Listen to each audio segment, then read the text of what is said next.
Welcome to As I See It. I'm your host, Archna P. Today we have physicist Zach, and we have psychologist Ali to discuss the great eternal question: should toilet paper hang over or under? Just to make it clear, when the toilet paper hangs over, the ends hang away from the wall and dispenses over the top of the roll when pulled. Under means that the end hangs next to the wall and dispenses underneath the bottom of the roll. 60 to 70% people prefer over rather than under. Zach, what do you think about the TP orientation? That's a great question, Archna, and I have to say that under is my preference. You know, growing up in a household where that's how it was every single day, it's what I got used to, and just the motion of holding the toilet paper with one hand, grabbing with the other, it makes it very smooth. It's a lot tidier. The loose end is obstructed from view, so if you have any type of guests or anything, it's not very noticeable, it's clean, it's professional. So that's why under is the best method to be used. Oh, interesting, good points. And now, Ali, he talked about how it looks much tidier and he grew up with it. Now, what do you think about the toilet paper orientation? Well, I can tell you, if I were to visit your house, I would be so bothered by the fact that you have your toilet paper oriented under that I would flip it, because that's just the proper way to do things. Now, if you want to talk about looking tidy and stuff, have you ever been on a hotel, cruise ship, to signify that the bathroom has been cleaned?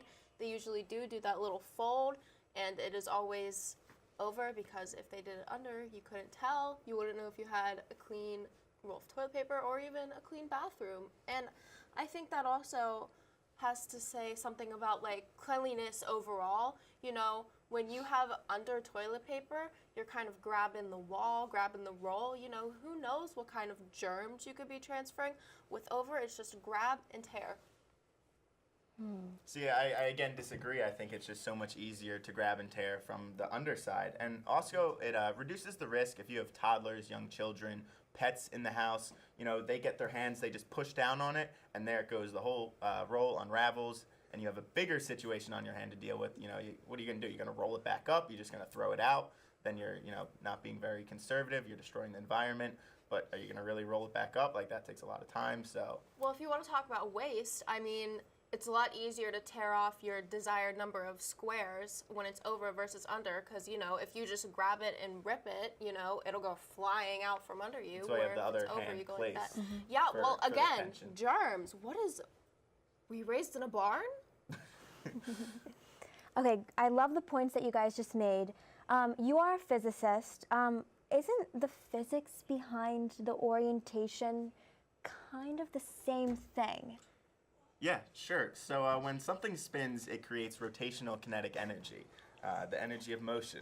And the force that's required to make it rotate is torque.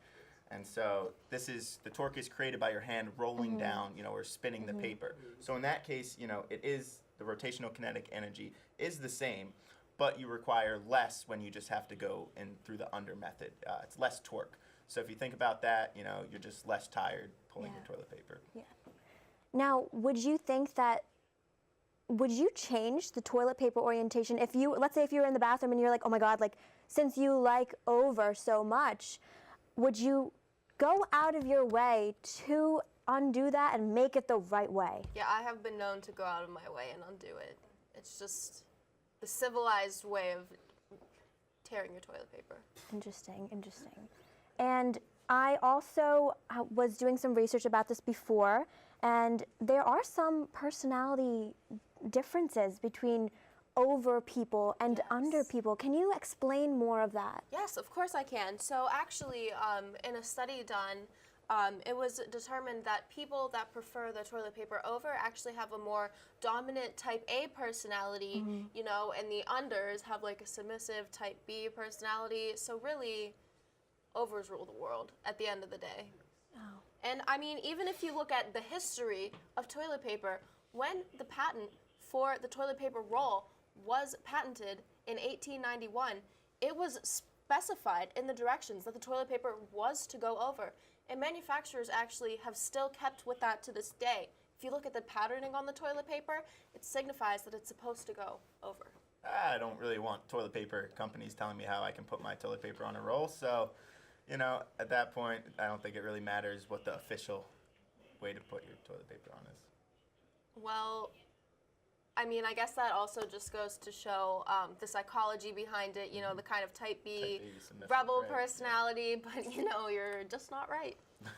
Honestly, I have nothing to say about this except that I don't care, even though I just said something. But I don't really care about if I were to go into the bathroom and there was toilet paper under or over, I could care less about which way it is. Honestly, it all depends on the person. Yeah, you sound like type B. Yeah, no, I'm kind of like A and a B half, maybe. I don't know what that means, but that is definitely how I view this orientation debate on toilet paper. I do appreciate both of your views on the toilet paper orientation. That's all the time that we have for today. The show is over, just like the toilet paper. So join us next week for another episode of As I See It.